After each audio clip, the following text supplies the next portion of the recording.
साक्षात राम जी खड़े हैं, इससे बड़ा और कौन गवाह होगा। अरे भाई, संसारिक लोग होते हैं तो कभी कभी झूठ भी बोल देते हैं, गवाही भी गलत दे देते हैं, लेकिन भगवान तो झूठ नहीं बोलेंगे। समूहे किनके सुविनीत सुनो, रघुनाथ के नाथ निहारत हैं। अपराध कहा इस दास कहे, प्रभु के पद पद्म पखारत है। बस यही अपराध है कि हम राम जी के चरणों को धो रहे हैं, इसी अपराध पर हमें प्राण दंड दिया जा रहा है। ऐसा कहा करके अकड़ गया। महाराज बरु तीर मारो, बरु माने चाहे होता है, चाहे लक्ष्मण जी तीर मार दो, बर तीर मारो लखन पे, जब लगिन पाए पखारी हो, तब लगिन तुलसीदास नाथ कृपाल पार उतारी हो। तू से कहा तुमको राम जी, तुमको। ला से कहा लक्ष्मण जी को, सी से कहा सीता को, किसी को नहीं पार उतारी। गोस्वामी जी आगे बड़ा सुंदर दोहे में लिखते हैं, सुन के वट के बैन प्रेम लपेटे अटपटे, बिहसे करुणा ऐन चितई जान की लखन तन। राम जी ने प्रतिज्ञा किया था कि हम अपने मुख से यह नहीं कहेंगे कि लाओ हमारे चरणों को धो लो। इनकी केवट की बातों को सुनकर के राम जी बिहसे। राम जी का हंसना माया भी है और राम जी का हंसना कृपा भी है।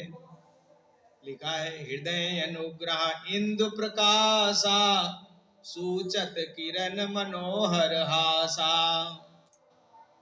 इस केवट के ऊपर भगवान की कृपा है। वाणी राम केवट की अटपटी है, लेकिन हृदय इसका शुद्ध है। भगवान तो हृदय देखते हैं। कहत नसाय हो ही नीकी, रीझत राम जान जी की। जैसे छोटा बच्चा रोटी नहीं कह पाता है, ओटी कहता है। लड्डू नहीं कह पाता है, अड्डू कहता है। तो माता पिता को प्रसन्नता होती है। हाँ, जो बालक का तोतर बाता, सुने मुदित मन। राम जी जानकी और लक्ष्मण जी के तरफ देख करके क्यों हंसे? इसमें विद्वानों के अनेकों भाव हैं। जानकी जी के तरफ देखा और लक्ष्मण जी के तरफ देखा। लक्ष्मण जी के तरफ देख करके कहा, भैया लक्ष्मण, तुम ये मत सोचना कि हमारे अतिरिक्त कोई सेवक ही नहीं है। देखो पहला मिला है भगत, कितना हठीला है। जानकी जी के तरफ देखा और कहा कि जिन चरणों को तुम्हारे पिता ने धोया था, तुम जैसी कन्या दान कर दी थी, अब उन्हीं चरणों को धोने जा रहा है, कुछ नहीं देगा। इसलिए बिहसे करुणा है, चितई जानकी लखन तन। एक यह भी भाव है। श्री जानकी और लक्ष्मण जी की तरफ देख करके राम जी क्यों हंसे? क्योंकि जब तक राम जी का विवाह नहीं हुआ था, तब तक लक्ष्मण जी राम जी के दोनों चरणों की सेवा किया करते थे। जब विवाह हुआ, जानकी जी आई, तो जानकी जी दोनों चरणों की सेवा करने लगी। अब लक्ष्मण जी पास में जा नहीं सकते कि जहां हमारे माता पिता इष्ट देव एकांत में निवास करते हो, वहां जाना ठीक नहीं है। इसलिए महल के चारों तरफ धनुष बाण लिए पहरा दिया करते। और जानकी जी कभी देख भी लेती लेकिन बुलाती नहीं। तो लक्ष्मण जी के मन में हुआ कि मनुष्य का शरीर मिला और इस शरीर से यदि भगवान की सेवा नहीं हो पा रही है तो शरीर रखने का क्या मतलब है। सो तनुराग करम में कहा। तो श्री लक्ष्मण जी ने अनशन व्रत ले लिया, अन्न जल त्याग दिया। 2 दिन बीते तो राम जी ने लक्ष्मण जी से पूछा, भैया क्या बात है, बड़े उदास लग रहे हो? लक्ष्मण जी ने कहा, प्रभु हमारा अनशन व्रत चल रहा है। कारण क्या है? आपके चरणों की सेवा छूट गई।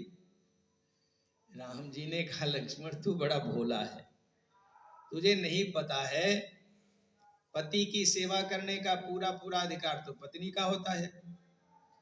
तो लक्ष्मण जी ने कहा प्रभु कुछ तो भाई का होना चाहिए।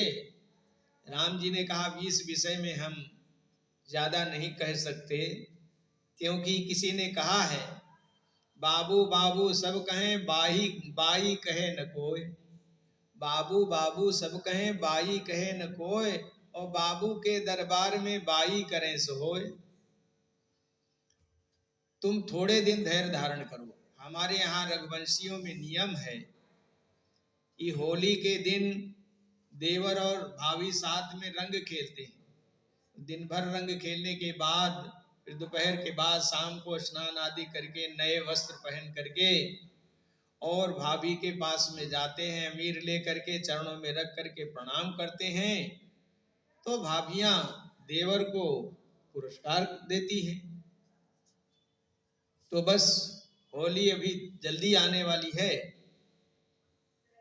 तुम ऐसा करना, तुम जब जाना जानकी जी के पास में तो और कुछ मत मांगना, हमारे चरणों की सेवा मांग लेना।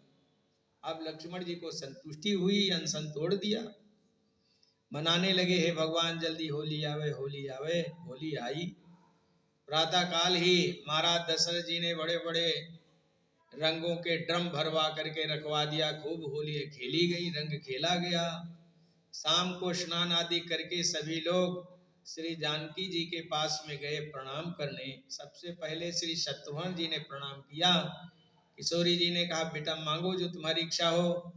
श्री शत्रुघ्न जी ने कहा माँ हमें तो भरत भैया की सेवा चाहिए और कुछ नहीं चाहिए। भरत जी ने प्रणाम किया। सीता जी ने पूछा तुम भी मांगो। कहा हमें तो प्रभु की भक्ति चाहिए और कुछ नहीं चाहिए। जब श्री लक्ष्मण जी ने प्रणाम किया है तो किशोरी जी ने कहा आप तो हमारे लाडले और प्यारे देवर हो, तुम भी मांगो जो तुम्हारी इच्छा हो। लक्ष्मण जी ने कहा माँ हमें तो कुछ नहीं चाहिए, बस प्रभु के चरणों की सेवा चाहिए। ज्यों सेवा मांगा जानकी जी अपने को नहीं संभाल सकी, मूर्छित होकर के गिर पड़ी। लक्ष्मण जी ने इस दृश्य को देखा, दौड़ते दौड़ते महाराज दशरथ के पास में गए, सारा समाचार बताया। दशरथ जी ने तुरंत हकीमों को वैद्यों को बुलाया और वाये सीता जी की नाड़ी पकड़ करके देखते हैं, लेकिन समझ में नहीं आता कौन सी बीमारी है, क्यों मूर्छित हो गई है, क्योंकि यहाँ शारीरिक बीमारी तो है नहीं। न बजिया वैद्य क्या देखे, यहाँ तो दिल की बीमारी है। न बजिया वैद्य क्या देखे, मुझे दिल की बीमारी है। कभी कफ रोग बतलावे, कभी तासीर गर्मी की, जिगर का हाल तो मेरा नहीं जाने अनारी है। न बजिया वैद्य क्या देखे, मुझे दिल की बीमारी है। सनम की मोहनी मूरत बसी दिल बीच में